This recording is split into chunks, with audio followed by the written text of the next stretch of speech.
রোদের মধ্যে তেতেপুরে বাড়ি এসে পেলাম এক গ্লাস ঘোল। আর আমরা তো নাই রোদে তেতেপুরে আসলাম, এই দুই বোন কিন্তু না রোদে গেছে না তেতেপুরে এসছে। ও ওদের আবার ঘরে কাজ করে কষ্ট হয়ে গেছে, তাই দুই বোনে ঘোল খাচ্ছে, ঝোল না সরি ঘোল খাচ্ছে, ঠিক আছে। আর আমরা রোদে তেতেপুরে এসছি তো তাই আমরা ঝোল খাচ্ছি। ওই দেখ আবার দিদির তালায় কি, এই দিদির আবার একটু গুঁতো মেরে গেল। হ্যাঁ ও কালার মুখটা কি মিষ্টি লাগছে দই লেগে।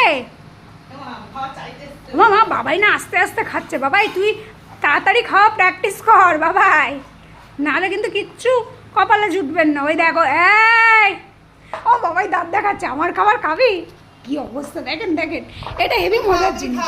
খাবে না একটু দিবি, একটু দিবি, ও এখন একটু আদর করবো রে বাবা রে। আর বাবাই দাঁত দেখাচ্ছে দেখেন ওর যখন